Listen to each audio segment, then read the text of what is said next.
we'll be discussing about the equations of motion. One of the equations of motion is already known to you. The first equation of motion, that is V is equals to U plus AT. We have used this earlier. The second one is S is equals to UT plus half AT square. And the third one is V square is equals to U square plus 2AS. Now let me tell you about the representations. What are these symbols? The V, it stands for the final velocity, U for the initial velocity, A for acceleration, and T for the time. And this S, it stands for the displacement. You know about it. So basically, these three expressions, it will be used in your numericals part. But if you directly memorize these expressions and you come to the numerical part, then it might be possible that you would get stuck in it.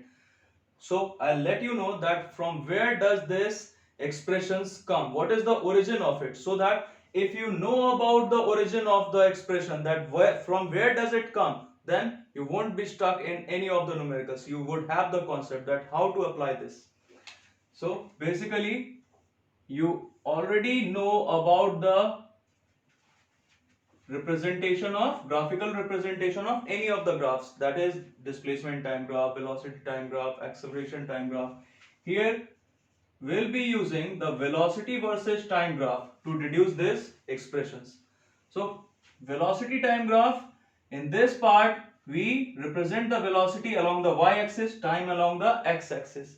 Up till now in all of the graphs we would be starting from this origin, because we assume that the body, it starts from rest. But in this part we will assume that the body was already in motion. Suppose that any body, it is already moving with the velocity of u meter per second.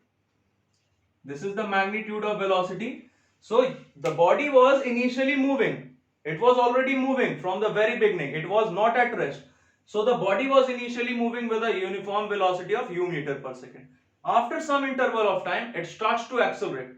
It accelerates uniformly, and as you know, if the body accelerates uniformly, then the velocity time graph, it would be a straight line inclined to the x-axis. Now it's very simple. You would think that, sir, this line, this graph, it is not intersecting the x-axis. It is not making any angle with the x-axis. It is making. I'll draw it for you.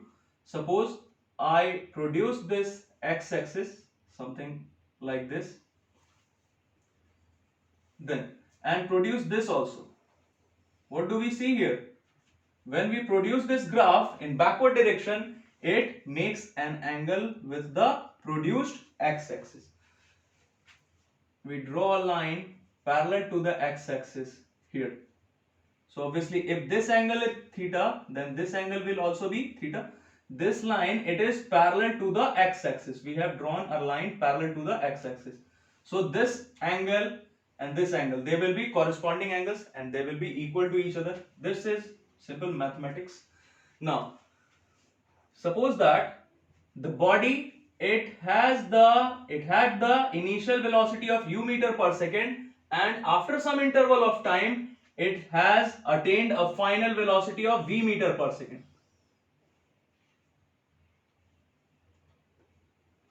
This velocity is v meter per second, and suppose that while doing so it took a time interval of t seconds.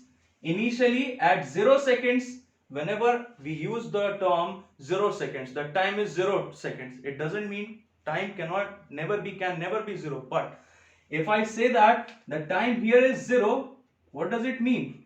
Here the time is 0, and here when the body attained the final velocity v meter per second, the time is t seconds.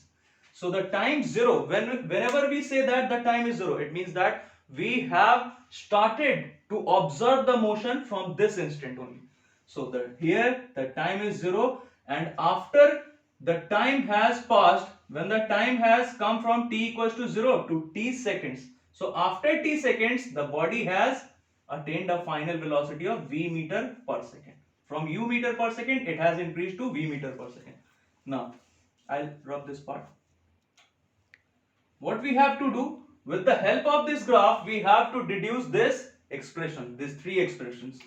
So what do we conclude here? This part, it is u meter per second. Along y-axis, this part is u. This part is u. And from here, from origin to here, this part, this whole part, it is v. And from this point to this point, it is t. It has the magnitude t. What we have to do, we have to reduce the first expression, that is v is equals to u plus at. Now let me tell you, if the whole part is v and this much part is u, this part will be v minus u. It must be very clear to you. And if this part is t, so this part will also be t, because this figure, it is in the shape of a rectangle. So if this is t, this will also be t. It's very simple. Now we come to the, suppose I give some name to this figure, A, B, C, D and E. This point. And this is D. So what do we do? In the triangle ABE, look for that. In triangle ABE,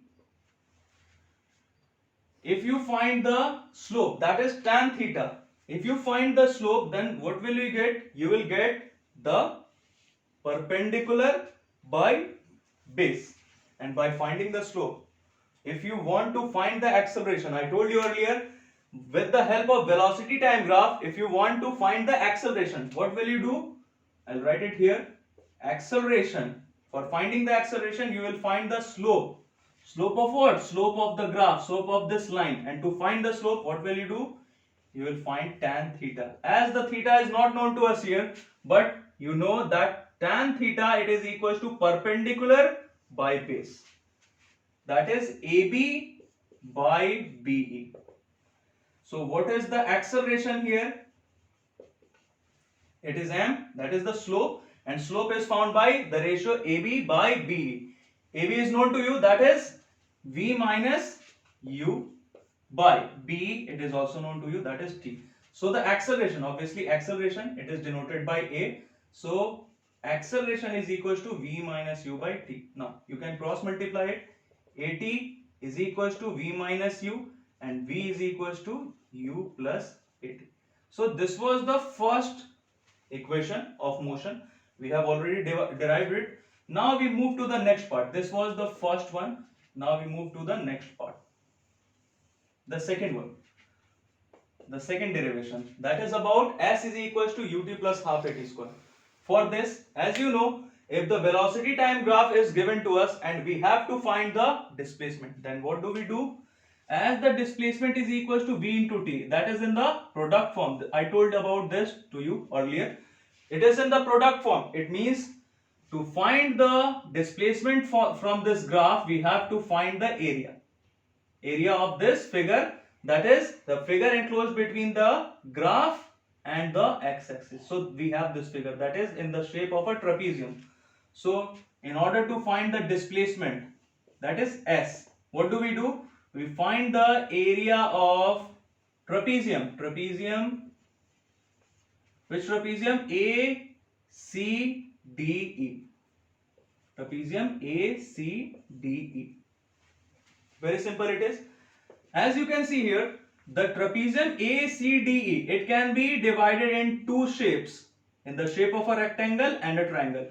This triangle and this triangle and this rectangle, they combine to form a trapezium. So we can write it over here. Area of triangle, which triangle? ABE, plus area of rectangle, which rectangle? BCDE. Find the area.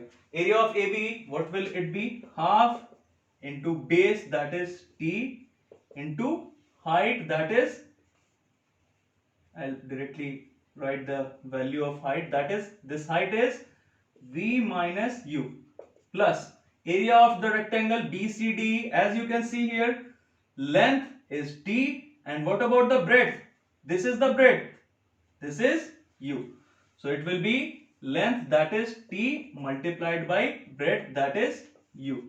Now as you can see here, in this expression we have S, we have UT, but we do not have this part here, v minus u is not here. In fact, here we have to bring this term a, acceleration. What can we do over here? As you can see, a is equals to v minus u by t. So we have to replace this v minus u. What can we do? This v minus u, if you make this v minus u the subject, it will be v minus will be equals to a multiplied by t. So we will replace this v minus u by a into t. V minus u will be equals to a into t. So it is at plus ut. What is the conclusion here? Half a t square plus ut.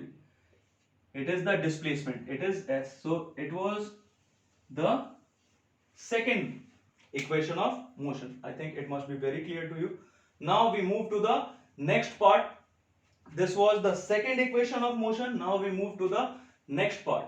I'll rub it. We move to the third equation of motion, that is v square is equals to u square plus 2as. I'll write it over here. We have to derive it. V square is equals to u square plus 2as. Now we will do the same part again, but this time we will find the value of the area of this trapezium all along. We will not divide this in two parts, in two shapes, triangles and rectangles. We will find displacement, that is s. And to find the displacement, what will we do? With the help of this velocity time graph, what will we do? We will find the area of this figure. So area of trapezium ACDE. This time we won't divide them in triangle and rectangle part. We will directly apply the formula of area of a trapezium. So what is the area of a trapezium? As you know, it is half into sum of parallel sides multiplied by sum of parallel sides. It is the sign of parallel, don't be confused. Parallel sides multiplied by the height. So what is the sum of parallel sides? As you can see here, obviously this side and this side, they are not parallel. The side AC and the side DE, they are parallel. So we have the magnitudes of AC and of DE. I'll write it over here. AC plus D, sum of parallel sides, multiplied by the height. The height will always be perpendicular. Altitude will always be perpendicular. So this cannot be the height. The height is CD. Half into AC. The value of AC is V plus D. It is U multiplied by CD. That is clear to you. That is T. But as we can see here, we need A, but we do not have A here. So again we will do the same part. We have to find the value in the terms of A, S and U. What can we do over here? You can replace, we do not need T in this expression. So we will remove this part. We will omit this part T. What will you do here? If you want to remove T, it can be done as, I'll write it over here. This is the rough part. T. If you replace T, then it would be V minus U by A. It must be very clear to you. T is here. It is the subject. A comes this side. So we can put it over here. V plus U multiplied by. At the place of T, we will write V minus U by A. S.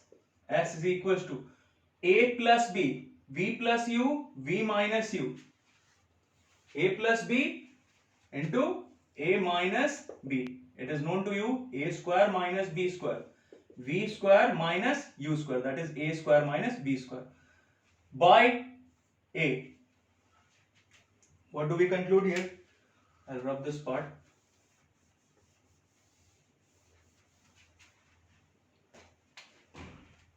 To AS. We shift this to A on the left part, on the left side. What is left with us? V square minus U square.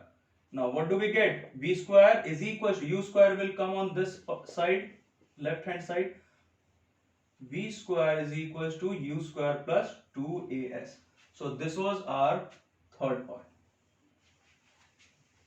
So this was about the derivations of equations of motion, first, second and third.